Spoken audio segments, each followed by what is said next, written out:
চিন্ময় কৃষ্ণপ্রভুর জামিনকে ঘিরে চলছে তর্ক বিতর্ক। কেনই বা মিলল না কোনো আইনজীবী? চিন্ময় কৃষ্ণ জামিন কেন বা পিছালো 1 মাস? তার গ্রেপ্তারিতে উথাল হয়েছিল বাংলাদেশ, ক্ষোভে ফেটে পড়েছে ভারত। আর সেই হিন্দু সন্ন্যাসী তথা বাংলাদেশ সম্মিলিত সনাতনী জাগরণ জোটের মুখপাত্র চিন্ময় কৃষ্ণ দাস কি জামিন পাবেন? সেই উত্তরের অপেক্ষায় ছিলেন সকলে, কিন্তু মঙ্গলবার জামিন পেলেন না তিনি। চিন্ময় কৃষ্ণ দাসের জামিন মামলার শুনানি হলো না আজ, কারণ চট্টগ্রাম আদালতে আজ কোনো আইনজীবী আসেননি। সেই পরিস্থিতিতে আগামী 2 জানুয়ারি হিন্দু সন্ন্যাসী তথা বাংলাদেশি সম্মিলিত সনাতনী জোটের মুখপাত্রের জামিন মামলার শুনানির দিন ধার্য করা হয়েছে।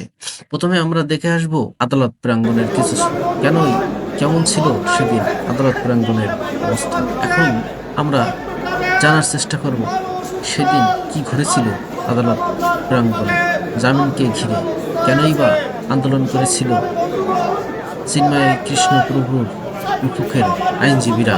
কে কি বলেছিল সেটি আমরা শুনব তাদের মুখ থেকে।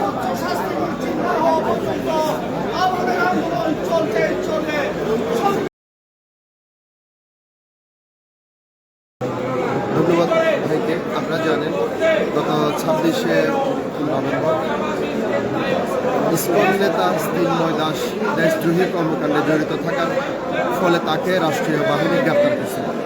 সেই গ্রেপ্তারকে ইস্যু করে ইসকনের উগ্রবাদী দেশদ্রোহী সদস্যরা চট্টগ্রাম আদালতে তাণ্ডব চালিয়ে এখানে আইনজীবীদের গাড়ি থেকে শুরু করে আদালত অঙ্গনের কোনো স্থাপনা, ইভেন আমাদের আইনজীবীদের মসজিদ থেকে শুরু করে সব কিছু তারা তছনছ করে ফেলছে।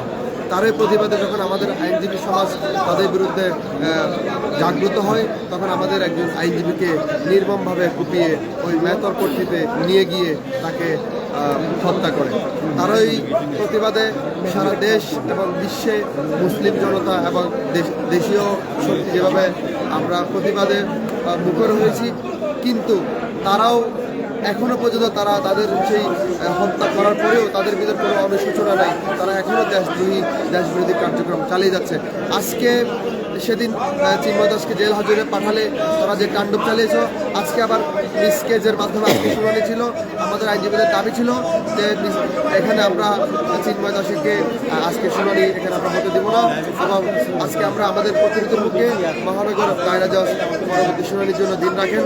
এবং আমরা আপনাদের মাধ্যমে রাষ্ট্রকে জানাতে চাই, আমরা দেশপ্রেমী জনতা এবং আইনজীবী জনতা যতক্ষণ পর্যন্ত আমাদের প্রাণ আছে এবং আমাদের এই দেশকে এবং এই আইন অঙ্গনকে, এই আদালতকে আমরা পবিত্র এবং নিরাপদ রাখতে যতটুকু করার ততটুকু করে যাবো। এবং আমি বর্তমান সরকারকে অনুরোধ জানাবো, এই চিন্ময় দাস সহ ইসকনের যেই গোসররা বাংলাদেশের প্রশাসন লেভেল থেকে শুরু করে যেখানে তারা গাপটি মেরে বসে আছে এই দেশের বিরুদ্ধে ষড়যন্ত্র করার জন্য, তাদেরকে সেখান থেকে ধরে এনে আইনের আওতায় এনে এবং ইসকনকে সর্বদা নিষিদ্ধ করে এই বাংলাদেশ থেকে রাষ্ট্রদ্রোহিতার বীজ সেটাকে আপনাদেরকে শেষ করে দিতে হবে। ধন্যবাদ।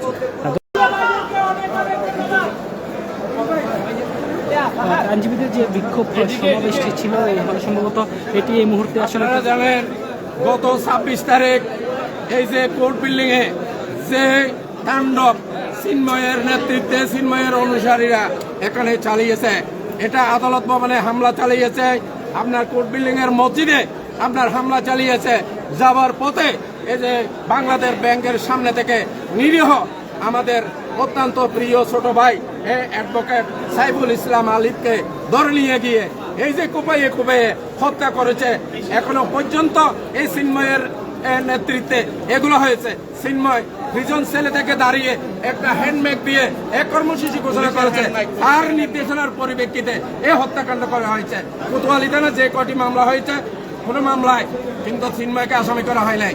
এই যে আমাদের আরো 2টি মামলা করা হয়েছে, কোনোটি মামলায় কিন্তু চিন্ময়কে প্রধান আসামি করা হয় নাই। হুকুমের আসামি কিন্তু তাকে করা উচিত ছিল।